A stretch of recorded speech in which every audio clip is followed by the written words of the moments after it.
seen what he told me had to happen. So with no more, I just wanted to leave that. I'm going to let him tell you the real details, Dr. Paul.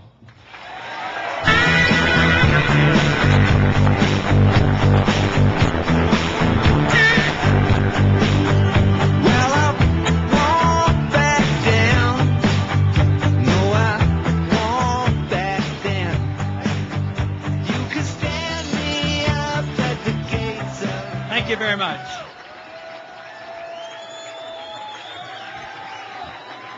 Thank you, thank you.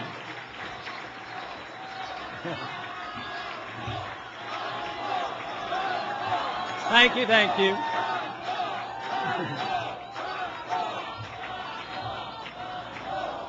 Thank you, thank you. The lights are pretty bright up here. There are some people out there, aren't there? I hear you, I hear you. That's great. And thank you very much for coming. Ronnie, thank you for coming and introducing me. He hasn't been out on too many of these, but he does it when he can get a chance. Now, Ronnie still goes by Ronnie. Once in a while he gets called Ron. But he is preferred. He said one Ron Paul in his family's enough. So he sort of likes Ronnie. And his wife tonight is with him, Peggy. And she goes by Peggy. And we have some other members of the family. You already met one. He's contracted in the family. He has a marriage contract and is married to our granddaughter, Valerie, who's sitting down here. Where's there? Oh, okay. And there's Jesse. You introduced Ronnie a few minutes ago. But we have another son that's been in the news, and you may have heard his name.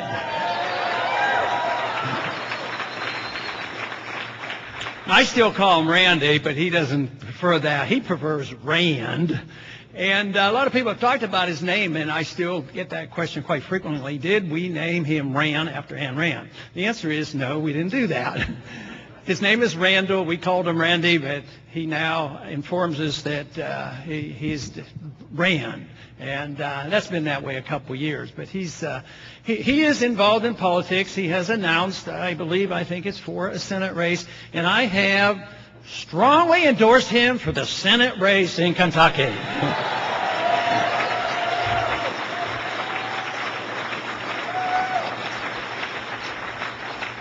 Now, we're having more and more candidates that have been associated with the Campaign for Liberty, either in office or running for office, and they're very numerous. And there was a large number elected last go-around, many at the state level and even county levels, and the numbers are probably much greater than many of us even realize.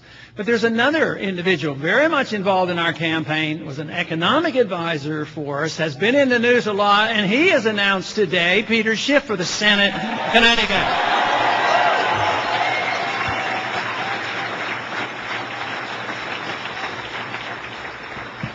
So I believe the Campaign for Liberty is having an impact, but I think it's only the beginning of the impact we're going to have.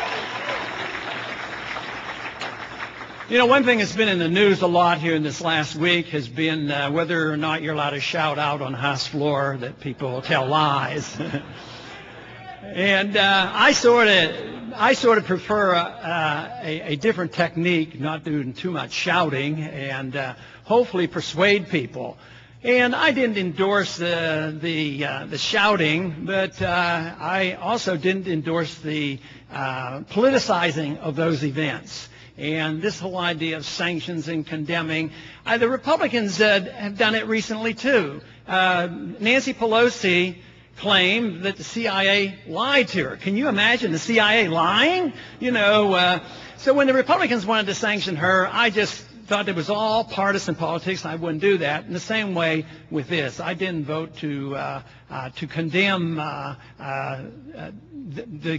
congressman for shouting out. But there are some lies in Washington that I'm much more concerned about. The lie that I think that is so pervasive in government, and it's been around for a long time, it's been around since Plato, and that's called the noble lie. And that is that it's the obligation of government to lie to the people because only the people in charge know what's best, and the common man doesn't know, and therefore it is up to the responsibility of the government to lie to the people. Remember the neocons? I mean, that's what they believe it in their heart, that they must lie to the people in order to get the people persuaded. And that's generally been the case, whether it's the Straussian neocons of the modern age or whether it was Plato originally. It's really the debate on what the responsibility of government ought to be. Should government run our lives, or are we supposed to run our own lives? That's what I believe in. And it's our lives, not theirs. There's been a few lies told about in the medical debate, and like persistently. And a lot of times it's outright lies. Most of it's distortion. And generally it's an argument between those, once again, who believe that the government should be involved in this type of activity, or the marketplace, and free individuals should make these decisions and solve these problems. But you know, the other night I was on a debate. I think it was on CNN, and it was with a couple other doctors. And one doctor said, "Yeah, Dr. Paul sounds like he's serious, and that sounds good. But let me tell you, the one thing I disagree with him is he has way too much confidence in the goodness of man." And that was my sin and my crime, that I placed too much confidence in the goodness of man. That does not mean that man is good and perfect. But if you don't place confidence in the goodness of individuals and the inclination of most individuals to take care of themselves, where do you place your confidence? Into the goodness of a few individuals in Washington, D.C. to run our lives? And that's essentially what they believe in.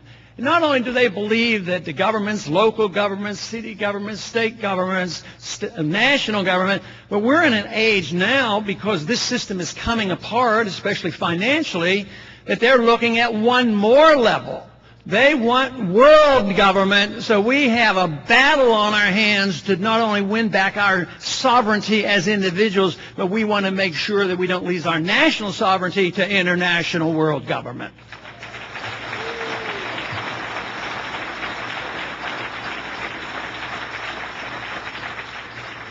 Actually, I believe there's some pretty good news in what we're hearing. I know there's a lot of shouting, whether it's on the House floor, a lot of deceit going on, and a lot of shouting at town hall meetings, but I believe there's some very good things happening. Because fortunately, the people who are upset, and they're upset for various reasons, but fortunately, almost every one of them are directing their attention in the right way, and that is toward Washington, D.C., and that's good. But the other good part is that government has lost credibility, and this is very good. Those of us who want our individual freedoms back, we've known that for a long time, has been attacked, has been undermined. Every time the government takes on a program, they do it at the expense of our personal liberty. But even those who want government programs, who want cradle-to-grave welfare, who want to be taken care of and want to have all these safety nets, they're frightened too, and they're worried because they realize government can't deliver. And they're going to have to look to us because government is failing, and that's only begun. They have, for so many years, been able to borrow and spend and tax and pretend that we were much wealthier than we really were. I have for many years said that a nation that lives beyond its means will have to live beneath its means. And a few years back, nobody cared because we were just always enjoying the great economic boom. But we're now in the process of shifting to living beneath our means. And that, of course, is what we have to reverse. And we can reverse it. It came to us because we made a lot of mistakes by dependency on government, and we can reverse it simply by obeying the Constitution and limiting the government.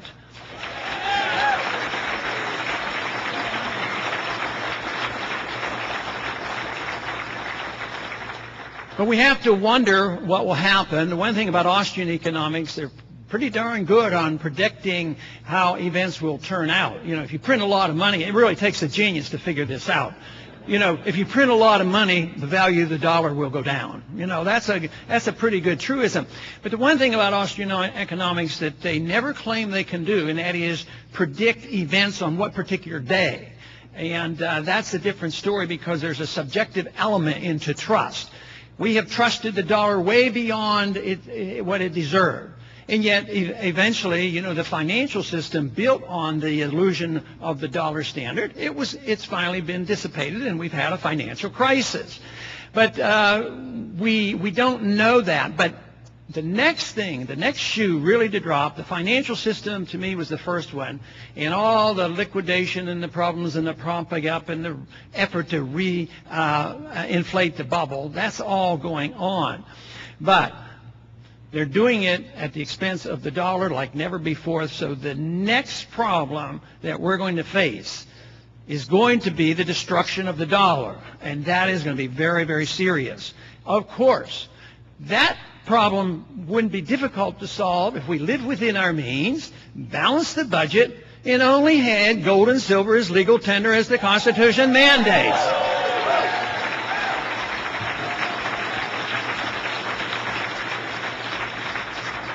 But a dollar crisis is going to be even worse than the financial crisis, the financial system. Because with this amount of trust still left in the dollar, we have been able to inflate again and double the money supply, and there has not yet been a panic. But when the dollar crisis comes, then we have economic turmoil. I mean, we have breakdown of political order, and that is very, very dangerous. So we, as a group who believe in liberty as a solution to our problems, have our work cut out for us. And we don't know how much time we have. I am so delighted with the freedom movement that in the last few years I have seen so many young people from the campuses joining us, and they know exactly what the problems are and what we ought to do, and I am very pleased with that.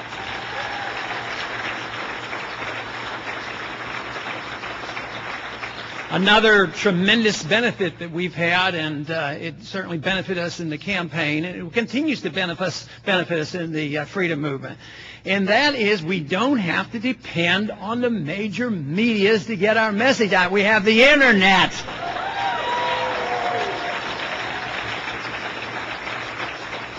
We've been able to raise funds that way, and we've been able to spread a message, and it's only beginning. But we also have to be cautious because there are proposals in Washington, and Obama has even suggested that if there's an emergency, they want to take over the Internet. I'm not a technician. I don't know all the details, but I'm sure hoping that Internet is bigger than Obama and that he'll never be able to rein it in. But there is a movement now among the states, and they're talking more about the 10th Amendment and the kind of things that we should have talked about a long time ago. And there's even some, it'll pop up in the news that maybe people should talk about secession. We don't like our federal government. I haven't endorsed that.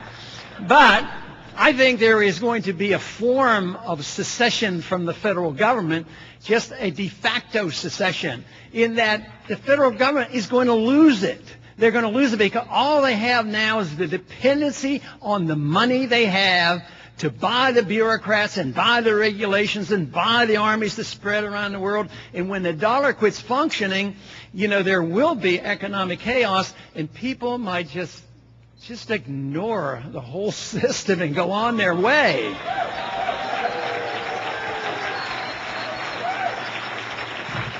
Of course, those would be very, very dangerous times, and that would be involve danger because they still will have a lot of guns. Fortunately, the people still have a lot of guns too.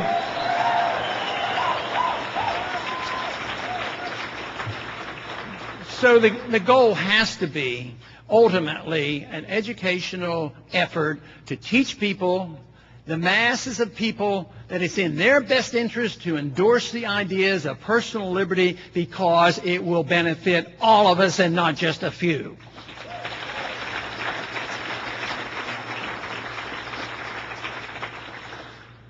But when we face this time, when there will be more chaos, then we have to have a program in place. What do we do to resolve this? What do we do with monetary policy? I know of all the transition programs that I advise, and I keep working on them. I'm in a Congress for that purpose, to try to prevent the chaos that I believe will come. And it's conceivable. But ultimately, if there's a breakdown, you don't know when a dollar crisis hit. It could hit next week, next month, next year, or 10 years from now. But the foundation is gone.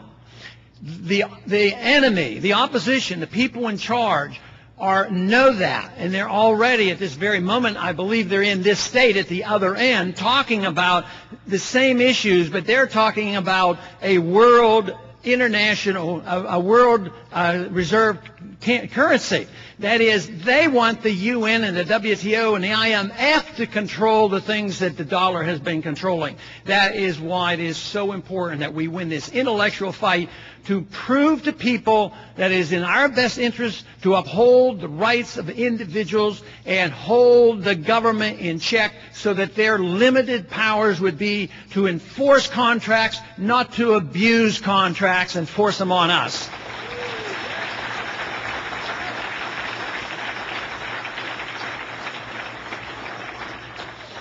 But to change the budgetary process, which is one of the most important things that we do to live within our means, we would have to have a program that would be acceptable. I don't know why it would be such a bad idea to say that, well, we had a pretty good start in this country. You know, we did have a Constitution. Maybe we could start with enforcing the Constitution. That would be a good beginning. But we still have a ways to go, because there's no sincere effort in Washington to cut back. Now, you talk about being disingenuous. I don't think we can label people lying about this, but you know, we hear people in the administration and Congress, and you say, you know, isn't printing all this money risky? Oh, yes, it is. It is. We shouldn't be doing it. We need to. There's a crisis.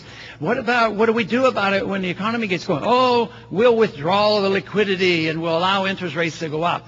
They're not going to do that. And this is why they lose credibility. Then they say, well, the deficit is so big, trillions of dollars. Actually, the national debt this year is going up over $2 trillion. Oh, we know that, and we know that's dangerous. But what we'll do is we'll balance the budget in 2 or 5 or 10 years. That's good stuff, because that just means they lose more credibility. All along, nobody's going to believe it. So they come up and they say, in the midst of all this crisis and all these bailouts, trillions of dollars, they come up and say, oh, this is an opportune time for the federal government to take over medical care. So we're going to take over the medical care. But it's miraculous. You know, they take a program that's going to cost at the minimum $2 or $3 trillion and tell you it's going to cost under $1 trillion. And we know it always costs more. But they're miracle workers. What they're going to say is, we're going to have this program. We're going to give more quality care to everybody. We're not going to shortchange any corporations. The insurance companies are going to have more customers. The drug companies are going to get paid more bills. And not only that, but at the end, not only will the budget get balanced, we are going to have a profit from by having an introduction of this program. Now, I would say they deserve no credibility from anybody in this country. And guess what? Somebody's already done a poll on this, and it shows that we're now at 80%. 80%. Don't believe a word of what they're being told.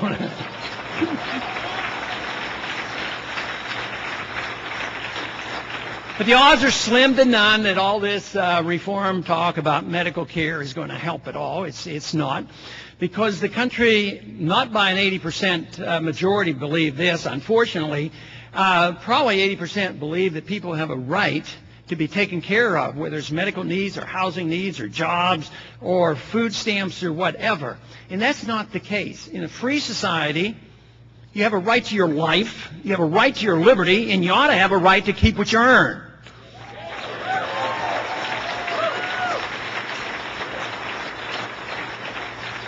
Then if you did, you'd probably be able to pay for all your bills and take care of all our problems. But unfortunately, that isn't the case. So what will they do to cut? Are we going to change that? Hopefully we can.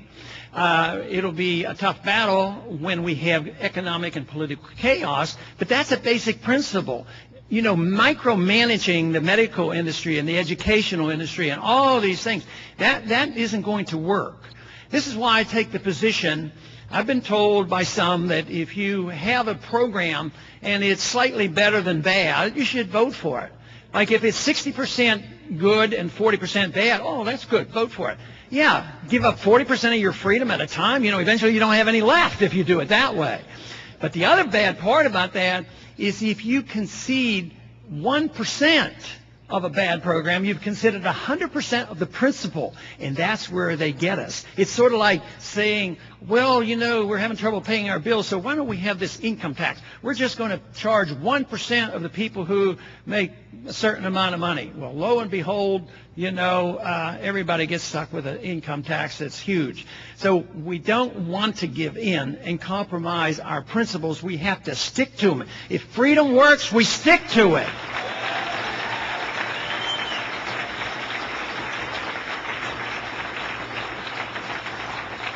But to get our fiscal house in order, we would have to have a new idea about what the responsibilities of the government is.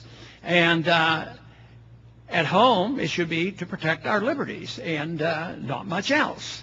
That should be the purpose of all political action, protecting individual liberty.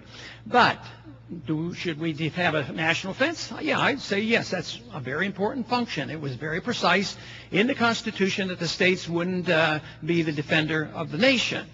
But no place in the Constitution does it say that we should borrow money from China to police the world and aggravate everybody and stir up trouble for us.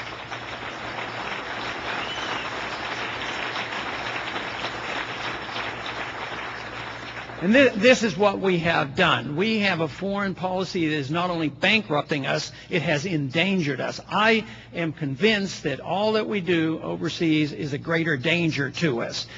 Since we're having these financial problems, and they're serious, and we want to balance the budget, not in 5 or 10 years, and we need to do something right now, it seems like we should be able to come together as a people to cut the spending out of overseas. Why not have a strong national defense and start bringing the troops home that we have spread around the world since World War II?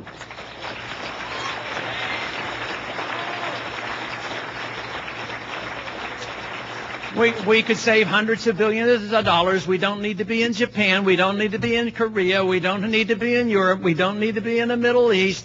We can just take care of ourselves, and we'd all be better off for it.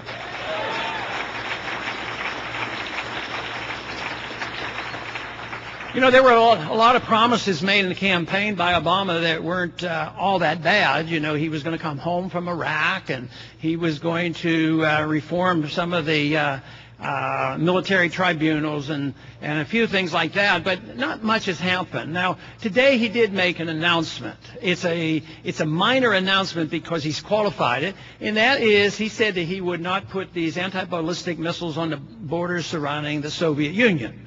And I think that is good. There's no reason why we have to have anti-ballistic missiles. Now, we wouldn't dare say it has anything to do with the Russians, I should have said. With the Russians, it has to do with the Iranians. Now, the Iranians don't have an intercontinental ballistic missile, and they don't have a nuclear weapon, but it's the Iranians that might launch these missiles. And they're stirring up all kinds of fuss over the Iranians. Now, I just can't quite understand that. I'm not defending their government. There's a lot of bad governments around the world, but my responsibility is to try to make our government better so they want to follow what we do. Now, I don't fear the Iranians. They probably would like to have a nuclear weapon. But there's a lot of nuclear weapons around. I guess I've been conditioned by the fact that I was called to duty in the 60s, and the Soviets were pretty concerned about what was going on in the West, and they had 30,000 of these nuclear weapons, and we stood them down. Why do we concentrate on building fear on a third world nation, the Iranians, who we claim are about to attack us? Do you know the Iranians can't even make gasoline? They don't have any gasoline. They have to import every drop. But in order to stir up the trouble and the animosity with that country, so that we can justify some type of an attack on them, what we're proposing now, and it's in the form of legislation, and it may come up pretty soon. And the legislation say that we are going to prevent all our allies, the whole world, from sending any gasoline, refined oil products to Iran. And the reason goes like this, that we don't like the Iranian government, and there are dissidents over there, and we like to get the Ayatollahs out of there. The whole trouble is we already spend hundreds of millions of dollars every year with our CIA involvement in programs over there trying to undermine the government, and that usually doesn't work. That usually causes people to come together rather than encouraging the dissidents. But the logic about the boycott on the gasoline is this. They said, if we keep the people from getting gasoline, they're going to get really angry, and they're going to throw out the Ayatollahs. I said, I don't think so. I think they're just going to get angry at us because they know we're involved over there. But it just, to me, is symbolic of the nonsense that we do and this built-up fear. I think it's all part of this notion of continuing the military-industrial complex. But believe me, it'll come to an end, too. Not because anybody's going to listen to my speeches in Washington as much as the fact that they're going to run out of money and they won't be able to afford it, and then we'll have to bring our troops home.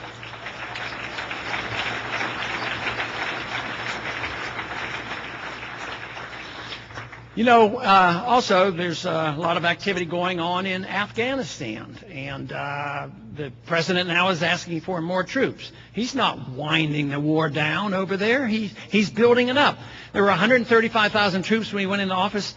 There's 131,000 right now. But he's put in many, many thousands of contractors making more money than the military personnel made. And today they announced they will send 1,000 more military troops back to Iraq. So that war is not winding down. We have already, part of that so-called surge, we already armed how we pacified, for a while, pacified the Sunnis.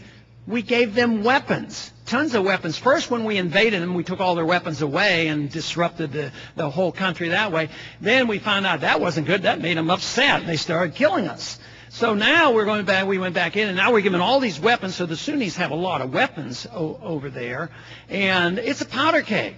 There's no victory over there, and I would say that what would happen if we leave? They'd probably be fighting and killing each other, but they wouldn't be killing us, and I don't think we need to be over there.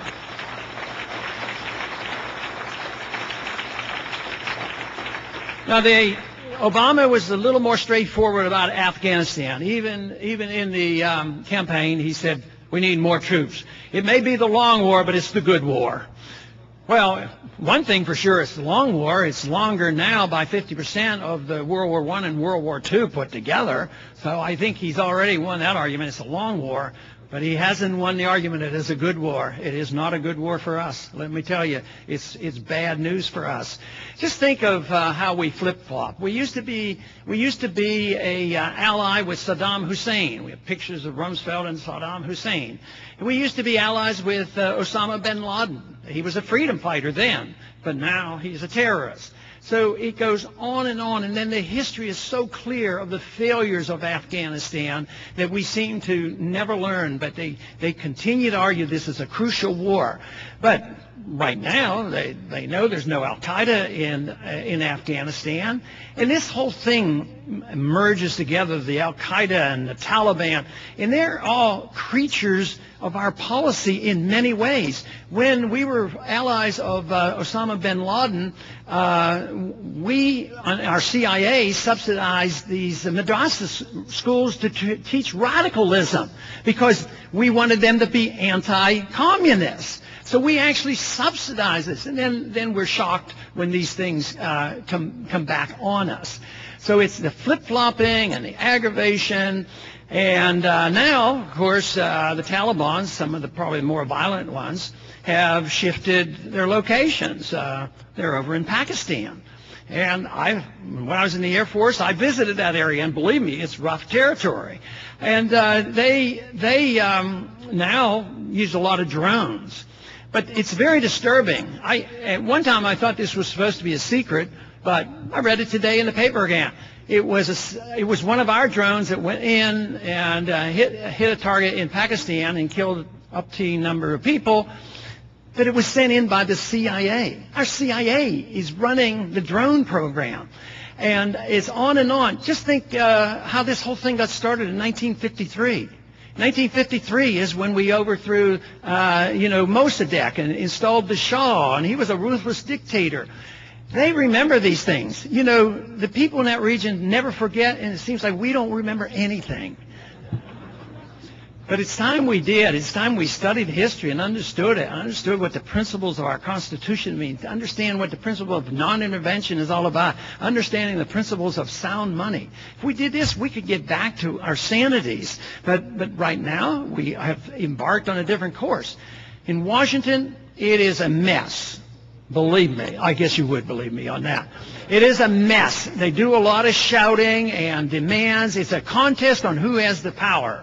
And the policies aren't really that different. When one party gets out of power, they're pure. And then when they get in power, they're the same. The areas that there's never any change on is foreign policy. Both parties, all leadership, no matter what Obama said during the campaign, he is now an interventionist, strong interventionist. And, of course, George Bush was against nation building when he was running against Clinton, against Clinton program. So we do this, and yet the policies never seem to change. They continue. Foreign policy doesn't change. Monetary policy doesn't change. Domestic policies don't change. We just go on and on and on. And that is why I believe so strongly that the basic principles have to be understood. We just can't say, well, a little bit of this is good, a little bit of this is good. Yes, we can spread ourselves too thinly around the world, and that is bad, but we have to do the good wars. No, we need to do only the wars that are dictated to us by our law. And we don't go to war, at least we're not supposed to go to war under the rules unless there's a declaration of war.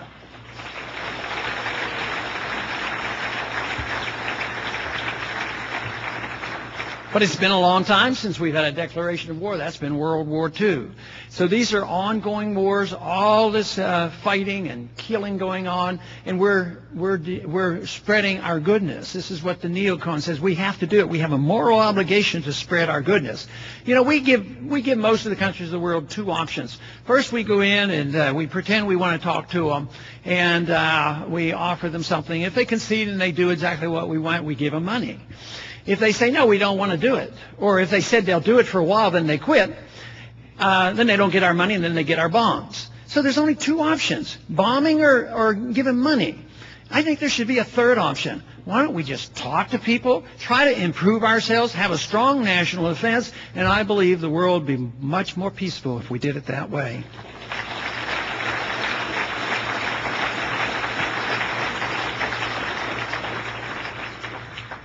At home, we still have problems going on. We have a war here at home that I don't like. I think it's caused us a great deal of harm and suffering, and that has to do with the war on drugs. I think it's a total failure.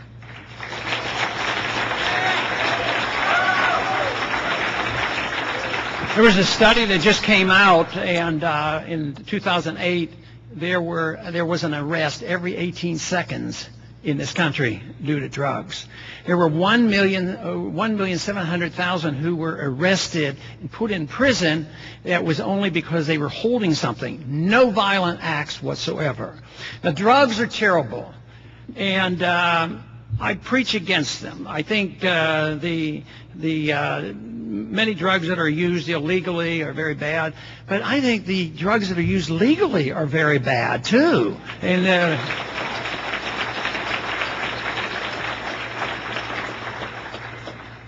but the laws are very bad, and they cause a lot more harm than the drugs do. And it's a challenge. It's a challenge to our principle of state sovereignty. The states are supposed to write law and deal with violent acts. So I don't have a whole lot of problem with the states doing some regulations on alcohol and making sure 12-year-olds can't go in and get beer, in a food store. But I'm told that these kids that can't buy beer can buy marijuana and other drugs off the street easier. So it just doesn't work.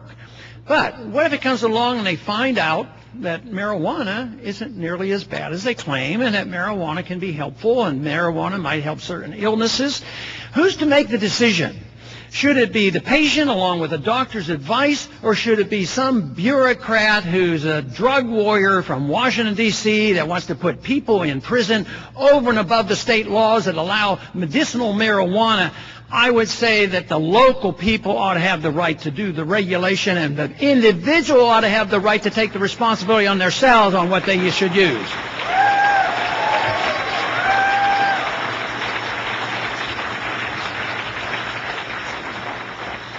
The drug war has not been here forever. It's been here basically since the 70s. It was the war on drugs really got a lot of movement in the early 70s, and there's something like $700 or $800 billion spent on this. But some of it is difficult to measure because it's the management of the prisons and the interest you pay on the debt you run up, and so it could be much bigger. But all these programs are out there just causing more and more harm. So there's this actually got started, in the early part of the last century. Of course, people said, drinking is bad for you, and drinking is. You can drink too much, and it's very bad. So the movement came, and they said, okay, we're going to have prohibition. Prohibition is the solution to the social problem. People drink too much. And so amazingly, what I am amazed about is the people back then actually believed that you're supposed to change the Constitution if you want to do something like that. We don't even think about that anymore. So they changed the Constitution. It was a total failure. It created a lot of crime. And the amendment was repealed. But now we have this prohibition of all drugs and avoidance of all state laws without any concern about the Constitution. But one day, maybe when the other wars end because we run out of money, we'll run out of money as well on this issue. The risky business politically on this is in Washington, there's a lot of people who would say they agree with me on this, but boy, they said, I can't vote that way. I can't vote the way you do on the House floor because I'd lose my congressional seat, and therefore I have to appear like I'm, tough on drugs. So it goes on and on. And there's a lot of that goes on in Washington. A lot of people don't want to vote against a certain program, even though they know it's going to be a failure. Oh, I don't want to be seen as being against the poor people. I don't want to be seen against health care for the poor or food stamps or something like that. So they're always being, as being perceived in a certain way. But attitudes are important, and that's what the Campaign for Liberty is all about, is changing attitudes. And one place where we've already had a victory, and it wasn't my victory because I knew how to twist arms, because I don't know how to twist arms. I don't have anything to trade. But I like to persuade people. And because of your effort around the country in this effort to get the attention of the American people on the issue of auditing and Fed, you have had a tremendous success.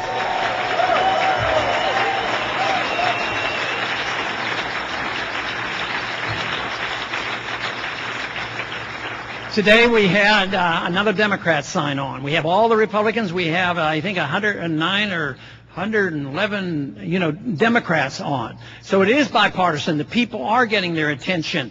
It is a prevailing attitude now. 75% of the American people, I didn't even know they would know what the Federal Reserve was. A few years ago they didn't, but they're getting to know about it now. 75% of the American people support us on this issue of auditing the Fed.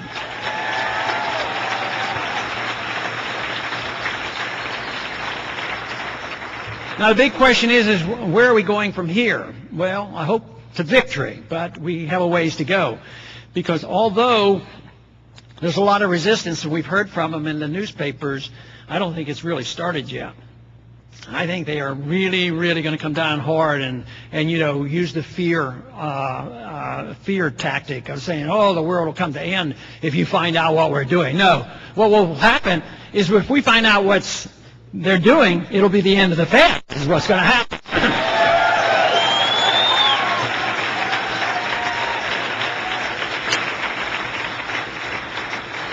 Their biggest claim is if we open up the books and we audit the Fed, that we will make the Federal Reserve political. And we'll be involved in monetary policy. Auditing Fed bill that I have has nothing to do with monitoring policy. We want to know what they're doing. We want to know who their buddies are. We want to know what kind of deals they're making. We want to know why Lehman fails and why Goldman Sachs is successful. We want to get to the bottom of all this. And yet they're claiming that transparency would be very bad. It would be political. But has anybody heard any stories about over the years how political it is? If Goldman Sachs has influence in our Treasury and our Federal Reserve and it's secret, isn't that political? It's just corrupt politicians that are controlling what we have. So if we represent the people and we want to know what's going on and we finally wake up and we want to do some oversight, what is so bad about the people knowing what's going on in the Federal Reserve? Well, we know why they don't want to hear about this, because can you imagine how much power there's a few members of the Federal Reserve, and especially the chairman of the Federal Reserve. They have the power to create money out of thin air, and it's the reserve currency of the world. Now, Bernanke is a participant, and others have done it too. I mean, there was that Ayn Rand buddy, gold standard Alan Greenspan, that inflated like nobody else did. But they really, believe in what they're doing as well as serving the interests of others. But this is a lot of power to be able to be the chief counterfeiter of the world. I think it's interesting. In 1792, we had our first Coinage Act falling in the Constitution to clarify the definition of a dollar. And everybody knew what a dollar was, but they put it in concrete. It was the Spanish mill dollar, and it was 371 grains of silver. But they put that into the bill. And, of course, the monetary issue in the Constitution is along with weights and measures. They never assumed that we would violate it and print bills of credit or print paper money. But in the Coinage Act of 1792, they had a penalty if you became a counterfeiter. The penalty was death.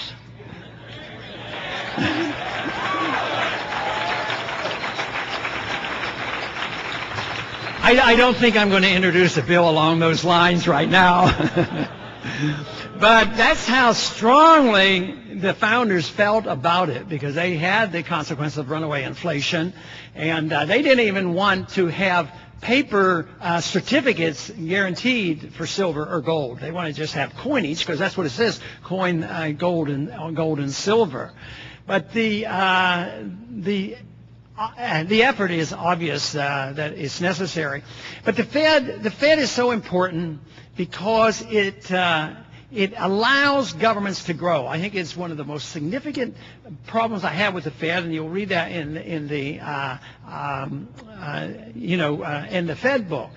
But there's a lot of reasons to be opposed to the Fed. I think for the moral reasons, the economic reasons, and also the reason that I think is the biggest reason is that it is so secret but it allows the growth of government. It teaches the congressmen not to be responsible at all. They do not have to, tax us directly. And if we could just say you can't borrow either, I would favor the government never being able to borrow.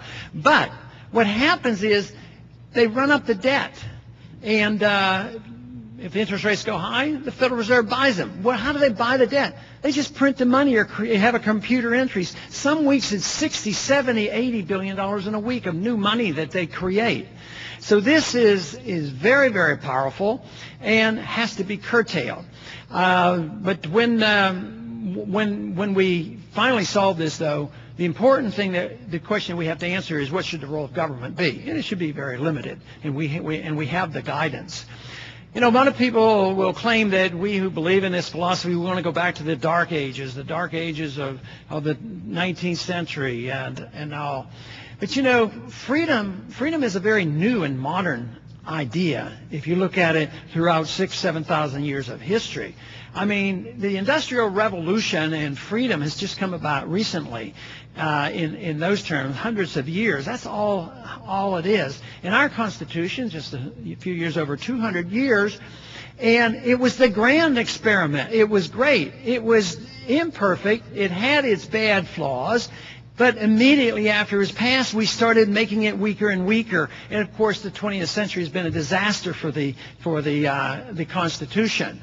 But nevertheless, freedom reigned, and we had great prosperity. And even though we had our ups and downs, we had rather stable prices until 1971. And since then, it's been essentially runaway inflation of the money supply and the financial bubbles.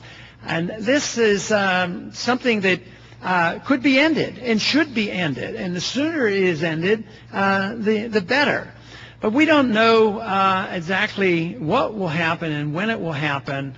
But believe me, you have to keep up your work and effort, because that will make all the difference in the world. But understanding what liberty is all about is very important. I believe that for us to be successful, we have to have the love of liberty deep in our hearts.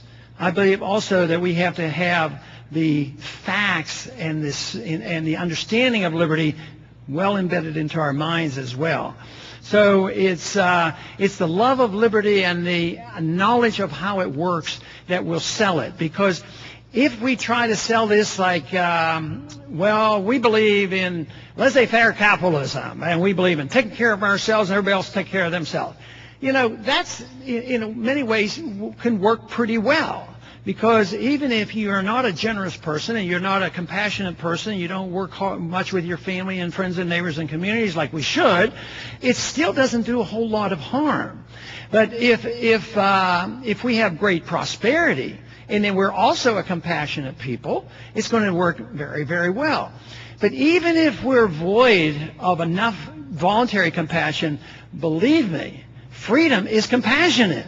Because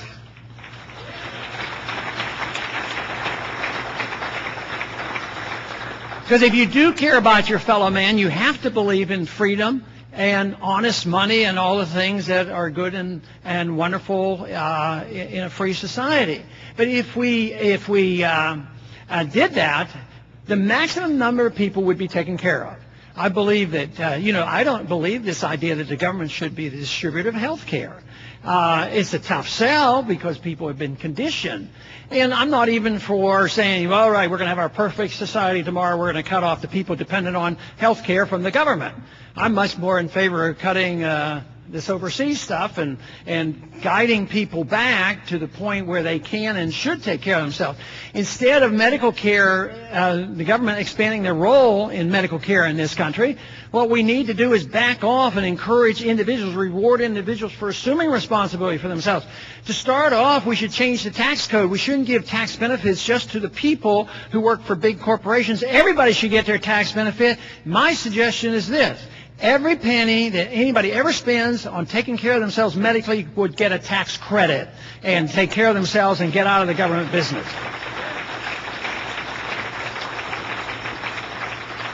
But if you look at the debate on medical care, it seems like the motivation is mainly forcing and pushing everybody into the system.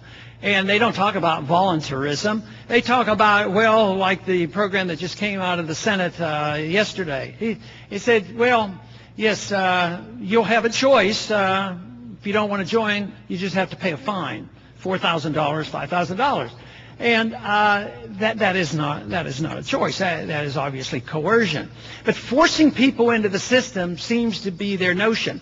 If you're 65 and over and you're on Medicare, you're not allowed to get your own medical savings account and opt out and take care of yourself. They want you in the system.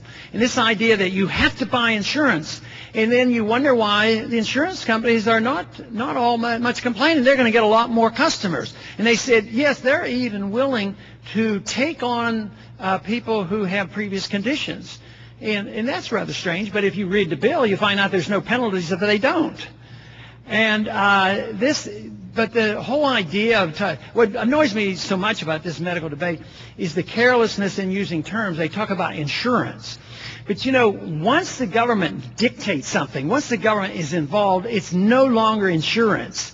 It's a social welfare program that distorts the whole concept of measuring risk. Insurance should measure risk. What are the odds of you getting hit by a car or getting cancer? And you should be able to buy these policies. So we've interfered with that for so long. We've interfered with people getting into the medical field through the collusion between organized medicine and organized government. There was a time when we had a lot more medical schools in this country at the early part of the last century. Many of them were minority medical schools.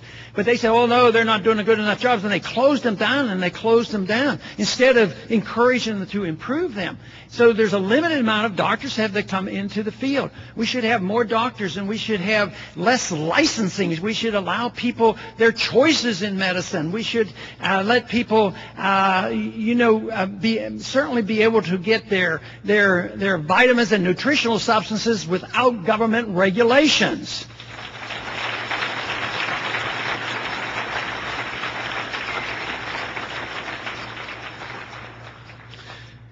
I hope that we will continue this effort. I believe we will. I've been very encouraged in the last couple of years, mainly because we have discovered so many that were in the country thinking about these things and not just having a forum, and now that we do, and our numbers are much greater than I ever dreamed. But like I said a little earlier, I've been just so delighted on how the young people have responded. When we go to the campuses, they turn out by thousands, and they are interested, and they know what we're talking about. We're not papering it over and making it sound like, everything's okay, but we're going to give you student loans. So we're talking about real freedom and getting the government out of our lives and off our backs, and letting people assume responsibility for themselves.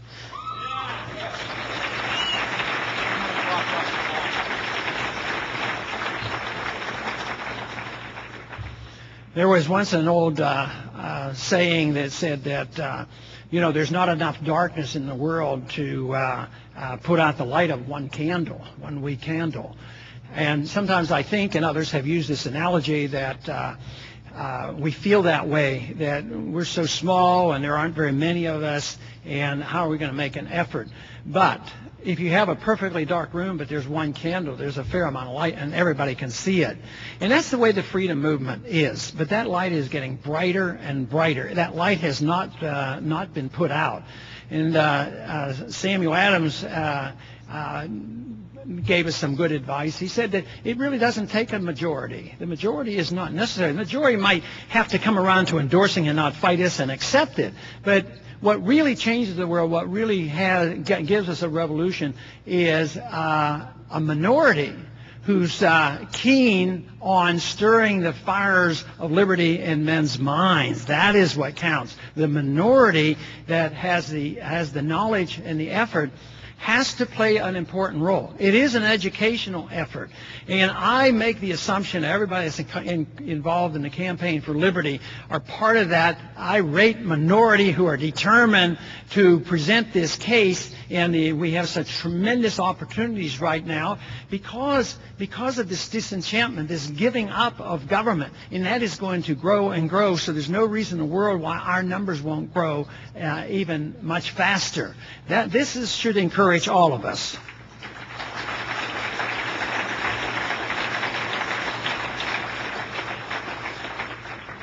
One reason why I work hard for the promotion of liberty is because I believe personally that our goals in life ought to be to work on excellence and virtue. That should be our personal goals, to do the very best that we have with our talents. And that's very biblical, but it's good common sense. It's part of the freedom message. We should work to maximize our abilities and also to work for virtue. If you have unconcern about it, that's your problem, and government can't deal with it.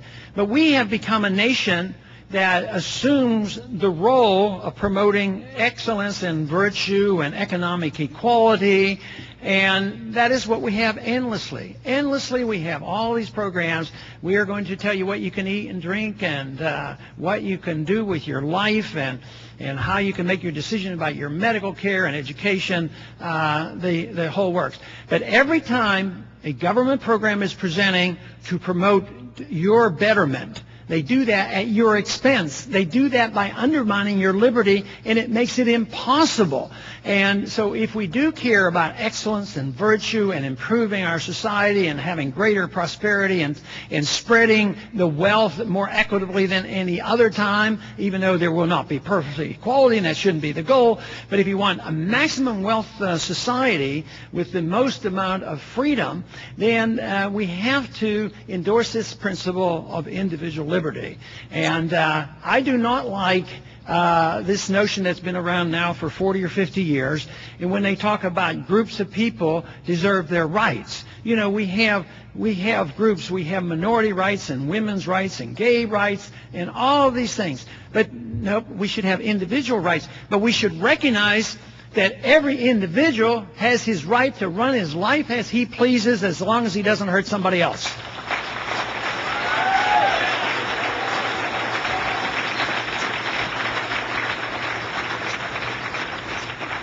Freedom is popular for that reason, because it's not confrontational. It brings people together. So many people come together. Most people in this country understand that in our society that you're allowed to have your own religious beliefs. There's been a bigotry around. There's more and more today than there used to be. But basically, most Americans understand that you can be an atheist, or you can be a Catholic, you can be a Jew, you can be a Protestant, or whatever, and that's very good. But they don't take that and translate that into personal social behavior. Because some people, well, quite frankly, there are some religious beliefs that offend me, but as long as it doesn't affect me, I'm okay. But on social things, sometimes people take their social lives, and for instance, I don't particularly think it's a good idea to gamble, because you lose a lot of money, and it's not a good idea. And I don't personally endorse it, but I happen to be on a bill that legalizes internet gambling, because somebody out there might want to do it.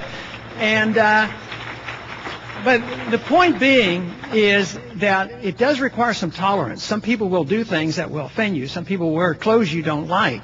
And but the alternative to use the government to come in and impose these rules, this is why we get into so much trouble in public places, in public schools, is because you get in a dilemma. Who sets the standard? Who sets the decorum? Because it's the government. In a private school, you know, where there are very few drugs and very few problems, and they can have dress codes, and they seem to get along quite well, but they voluntarily go in. They go in under the conditions of those rules. They don't argue about textbooks. But what happens when the government comes in and takes over? Who's the decider? Well, we had a decider, but he's not here now.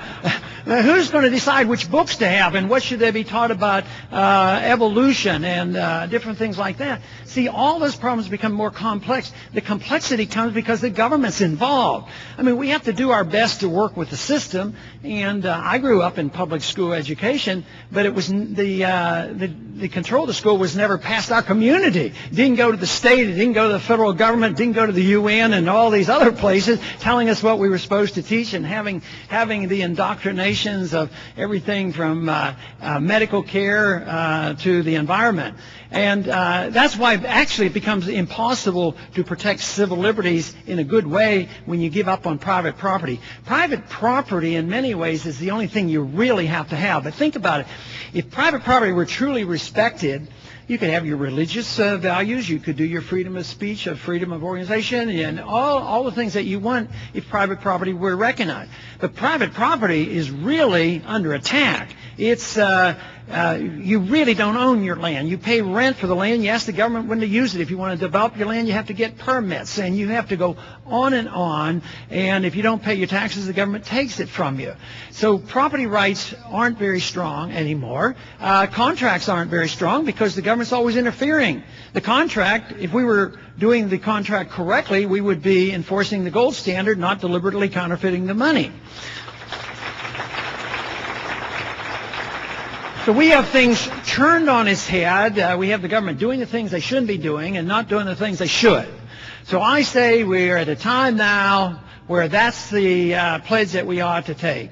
We ought to hold the government responsibility. They don't deserve any credibility. They should do only the things that have been authorized in the Constitution. And we should be left alone, and we should take care of ourselves, and we should be friends with all our neighbors, both domestically and internationally. Thank you very much.